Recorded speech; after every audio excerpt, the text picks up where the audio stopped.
ప్రియులరా, ప్రార్థన చేసుకుందాం. పరిశుద్ధుడైన తండ్రి, మీ పాదాలకు వందనాలు, స్తోత్రం. నాయన, నువ్వు మాట్లాడు దేవుడు అయినందుకు వందనాలు తండ్రి. మాతో ఉదయకాలం మాట్లాడమని యేసు ప్రభు వారి పేరిట అడుగుచూ ఉన్నాము తండ్రి. ఆమేన్.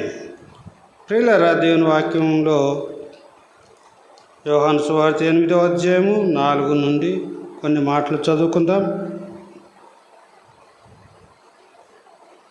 బోధకుడా, ఈ స్త్రీ వ్యభిచారం చేయుచుండగా పట్టుబడెను. అట్టి వారిని రాళ్ళు రువ్వి చంపవలనని ధర్మశాస్త్రంలో మోసే మనకు ఆజ్ఞాపించెను కదా. ఆయనను నీవేమి చెప్పుచున్నావని ఆయనను అడిగిరి. ఆయన మీద నేరం మోపవలనని ఆయన శోధించుచు ఇలాగును అడిగిరి. అయితే యేసు వంగి నేల మీద విరేలితో ఏమో వ్రాయిచుండెను. వారు ఆయనను పట్టు వదలక అడుగుచుండగా ఆయన తల ఎత్తి చూచి, మీలో పాపం లేని వాడు మొట్టమొదట ఆమె మీద రాయి వేయవచ్చునని వారితో చెప్పి మరలా వంగి నేల మీద వ్రాయిచుండెను. వారు ఆ మాటలు విని పెద్దవారు మొదలుకొని చిన్నవారి వరకు ఒకని వెంట ఒకడు బయటికి వెళ్ళిరి. యేసు ఒక్కడే మిగిలెను. ఆ స్త్రీ మధ్యన నిలబడి ఉండెను. ప్రియులారా, యేసు ప్రభు వారి దగ్గరికి వ్యభిచారం చేయబడిన స్త్రీని పట్టుకొని తీసుకొచ్చారు. మరి అక్కడ ఇంకొక ఆమెతో కలిసిన పురుషుడు ఎవరో ఆయన ఇక్కడ లేడు, కానీ ఆమెను మాత్రం తీసుకుని వచ్చి, అయ్యా యేసు ప్రభువా, మోసే ధర్మశాస్త్రంలో ఇలాగ మోసే రాశాడు కదా, ఇలాగ పాపం చేసిన వారిని రాళ్ళతో కొట్టి చంపాలని చెప్పాడు కదా, మరి ఈ విషయం నువ్వేం చెప్తావు? మోసే అయితే అలాగ చెప్పాడు చంపాలని, ఇదిగో నువ్వేం చెప్తావో చెప్పని ఆయన్ను శోధిస్తూ ఆయన మీద పదే పదే అడుగుతున్నారండి.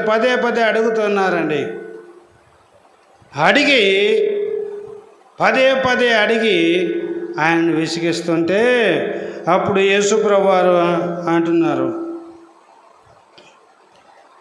మీలో పాపము లేనివాడు మొట్టమొదట ఆమె మీద రాయి వేయవచ్చునని వారితో చెప్పి మరలా వంగి నేల మీద వ్రాయిచుండెను. అయా, మీలో పాపము లేనివాడు ఎవరు? పాపం లేనివాడు ఎవరు? రాయి విసరండి. అయితే మోసే చెప్పాడు కదా అని అడుగుతాను. అంటే వాళ్ళు పాపము చేసిన వారు కాబట్టి రాళ్ళన్నీ కింద పడేసి ఒక్కరికొకరు బయటికి వెళ్ళిపోయారండి. ఇది ఇక్కడ జరిగిన సంఘటన. మనుషులు ఈ దినాల్లో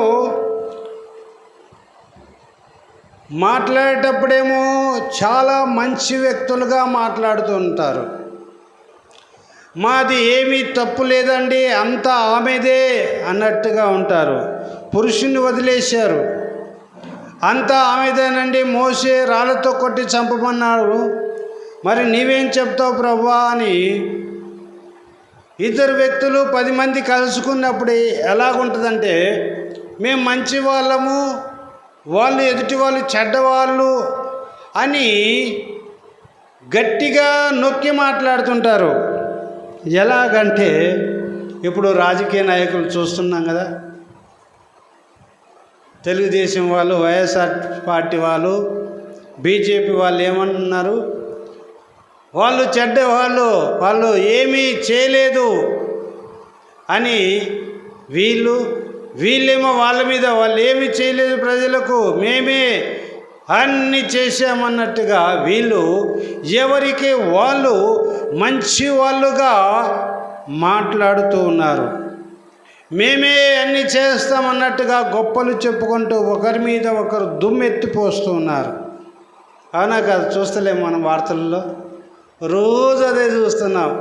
మేము మంచి వాళ్ళం, వాడు చెడ్డవాళ్ళు, మేము మంచి వాళ్ళం, వాళ్ళు చెడ్డవాళ్ళు, మేము మేలు చేస్తాం, వాళ్ళంతా కీడు చేస్తారు. ఇలాగా ఒకరి మీద ఒకరు దుమ్మెత్తి పోసుకుంటూ ఉన్నారు.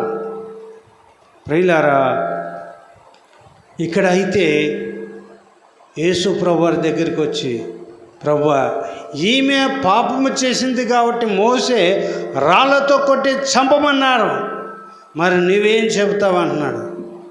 అప్పుడు యేసు ప్రభువారు మహాజ్ఞాని కదా, అయ్యా, మీలో ఎవరైనా తప్పులే చేయని వారు, పాపం చేయని వాళ్ళు ఎవరైనా ఉంటే అలాగే ముందు ఆమెను రాళ్ళతో కొట్టండి అయ్యా అన్నాడు.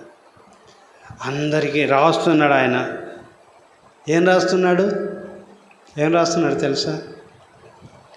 రాస్తున్నాడు యేసయ్యా, నీ పాపమంతా రాస్తున్నాడు యేసయ్యా. రాస్తున్నాడు యేసయ్యా, నీ పాపమంతా రాస్తున్నాడు యేసయ్యా. ఎన్నెన్ని పాపాలు, ఎన్నెన్ని ఘోరాలు, ఎన్నెన్ని నేరాలు చేశావో,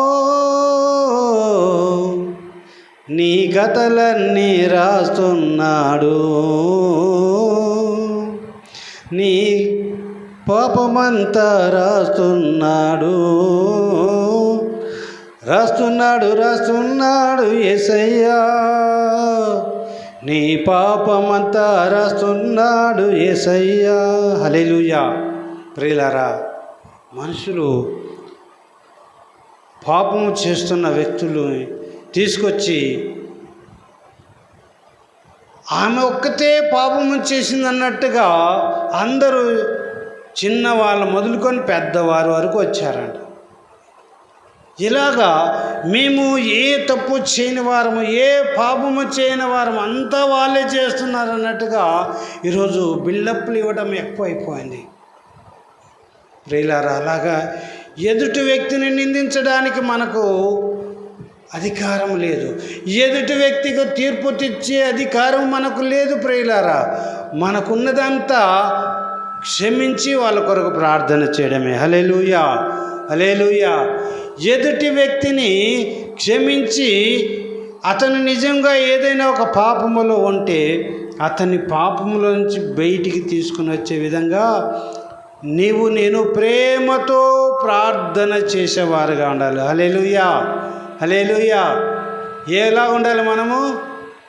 ఒక వ్యక్తి పాపములో ఉంటే, ఒక వ్యక్తి చెడులో జీవించే వ్యక్తిగా ఉంటే, ఒక వ్యక్తి దేవునికి వ్యతిరేకంగా జీవిస్తున్న వ్యక్తి అయితే ఆ వ్యక్తిని నీవు బయటికి లాగి తీసుకొని రావాలి. ఆ వ్యక్తిని ఆ పాపం నుంచి బయటికి లాగాలి. నీవు నీ ప్రార్థన ద్వారా, నీవు చూపించే ప్రేమ ద్వారా నీవు బయటికి తీసుకొని రావాలి. అంతేగాని అతను నిందించి, దూషించి, హింసించడానికి వీలే లేదండి ప్రియులారా. ఒకవేళ ఏదైనా ఉంటే అతను వ్యక్తిగతంగా కఠినంగా దిద్దు, వినకపోతే వదిలేసి అన్నాడు వాక్యంలో. చెప్పు, గద్దించు, గట్టిగా చెప్పు, బుద్ధి చెప్పు. వినకపోతే పంపించేసేయి, వదిలేసేయి. ప్రియులారా, ఎదుటి వ్యక్తిని క్షమించడం నేర్చుకోవాలి ప్రియులారా. నేను అనేక సార్లు మన పిల్లోడు మళ్ళీ ఉన్నాడు కదా, ఆ పిల్లోడిని గట్టిగా గద్దించిన ఇప్పటికీ నేను అతని కొరకు ప్రేయర్ చేస్తున్నాను. ప్రభువా, అతన్ని క్షమించి అతన్ని దీనుడే తగ్గించుకొని, ప్రభువా, నేను తప్పు చేశాను నాయన, నేను తప్పు చేసినందుకు అతను నన్ను కఠినంగా దిద్దాడు ప్రభువా అని తగ్గించుకునే మనిషి ప్రభువా వచ్చి క్షమాపణ అడిగి, ప్రభువా, నేను ఒక అమ్మాయిని పెళ్లి చేసుకుండగా జీవనాన్ని కొనసాగించాను, నన్ను క్షమించండి అని దీనుడే తగ్గించుకున్నారు ప్రభా. ఆ తగ్గించుకునే చూసి మనుషులు ఉన్నవారు, అతనితో తెలిసిన వారందరూ ఇప్పుడు మారిపోయాడు అని అతను రావాలి ప్రభు అని ప్రార్థన చేస్తుంటాను. ఇప్పుడు కూడా ప్రేయర్ చేస్తుంటా, కఠినంగా దిద్దాను, ప్రేమతో ప్రార్థన చేస్తాను. ఇక్కడ కాకపోయినా ఎక్కడైనా కూడా అతను దేవునికి సమీపంగా ఉండాలనేది కోరిక. ఎవరు నాకు బంధువులు కాదు, ఎవరు నాకు శత్రువులు కాదు. అందరూ క్రీస్తు ప్రేమలో సహోదరులుగా ఉంటారు. అందరినీ నేను ప్రేమించవలసింది, అందరినీ దిద్దవలసింది. మేము కఠినంగా దిద్దినప్పుడు మేము వారికి శత్రులుగా కావచ్చు, కానీ ఒకరోజు అరే నిజమే అతను ఆ రోజు ఆ పాస్టర్ గారు నన్ను కఠినంగా హెచ్చరించాడు కాబట్టి నేను ఆ రోజే లోబడి ఉంటే, ఆ రోజు దిద్దుకొని ఉంటే ఆ జీవితం బాగుండేదని ఒకరోజు గ్రహిస్తాడు. ప్రియులారా, ఈ దినాల్లో సంఘాలు కొన్ని సంఘాల్లో చర్చికి వచ్చి ఏం తప్పు చేస్తున్నా ఏమనరు. ఎందుకంటే చందాలు పోతాయి, వాళ్ళు ఇచ్చే దశంభాగాలు పోతాయి. అన్నీ కఠినంగా దిద్దడం లేదు, హెచ్చరించడం లేదు. పోతే పోన్లే మనకు చందాలు దశంభాగాలు వస్తే చాలని దిద్దరు, కఠినంగా హెచ్చరించరు, బుద్ధి చెప్పరు. ఏం చేసినా చూసి చూడనట్టుగా ఉంటారు. సేవకుడు అలాగ ఉండకూడదు ప్రియులారా. కఠినంగా దిద్దవలసిందే, హెచ్చరించవలసిందే, సరి చేయవలసిందే. అప్పుడే సేవకుడుగా ఆ సంఘానికి మేలు చేసిన వాడవుతాడు. ప్రియ సహోదరుడా, దేవుడు యేసు ప్రభువారు ఆ స్త్రీని చూసి ఏమంటున్నాడో చూడండి.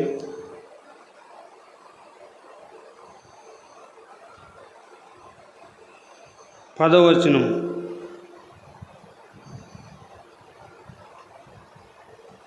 యేసు తల ఎత్తి చూచి, అమ్మా, వారెక్కడ ఉన్నారు? ఎవరు నీకు శిక్ష విధింపలేదా అని అడిగినప్పుడు ఆమె, ప్రభువా, లేదు ప్రభువా అనెను. అందుకు యేసు, నేను నీకు శిక్ష విధింపను, నేను నీకు శిక్ష విధింపను. నేను నీకు శిక్ష విధింపనమ్మా, నేను కూడా నిన్ను క్షమిస్తున్నాను. సేవకుడు కూడా ఏది మనసులో పెట్టుకోకుండా క్షమిస్తూ ఉంటాడు. కఠినంగా హెచ్చరిస్తాడు, బుద్ధి చెప్తాడు, కానీ శిక్షించాడు. అప్పుడు క్షమిస్తూనే ఉంటాడు, ప్రేమ కలిగి ఉంటూనే ఉంటాడు. ప్రేమని దేవుని బిడ్డలారా, ఈ ఉదయకాలము యేసు నిన్ను ప్రేమిస్తున్నాడు, నిన్ను క్షమిస్తున్నాడు ఈరోజు. అయితే దేవుని దగ్గర నీ పాపాలని ఒప్పుకోవాలి, నీ చెడు దేవుని సన్నిధిలో ఒప్పుకోవాలి. ఒప్పుకున్నప్పుడు దేవుడు ఖచ్చితంగా నిన్ను క్షమించడానికి సిద్ధముగా ఉన్నాడు. ప్రియులారా, అగ్నిగుండం ఉంది, నరకం ఉంది. దీనిలో తగ్గించుకోవాలి మనల్ని మనం. దేవా, నన్ను క్షమించు ప్రభా, యేసయ్యా నన్ను క్షమించు ప్రభా అని నీవు దేవుని దగ్గర తగ్గించుకొని క్షమాపణ అడిగితే దేవుడు నిన్ను క్షమించడానికి సిద్ధంగా ఉన్నాడు. నీవు ఎవరిని ద్వేషించవద్దు, ఎవరికి తీర్పు తీర్చవద్దు, అందరినీ ప్రేమించు. ఎవరైనా పాపములున్న వారిని, ప్రత్యేకంగా ఎవరైనా చెడుగులో జీవిస్తున్న వారిని నీవు ద్వేషించవద్దు, అసహ్యించుకోవద్దు. అవసరమైతే నువ్వు అతన్ని హెచ్చరించు, దిద్దు. అవసరమైతే నీవు అతన్ని ప్రభువులోనికి నడిపించు. హల్లెలూయా, హల్లెలూయా. ఎక్కడ నడిపించాలి? ప్రభు మార్గంలో నడిపించాలి. చెడులో జీవిస్తున్న అతన్ని నీవు మంచి మార్గంలో నడిపించాలి.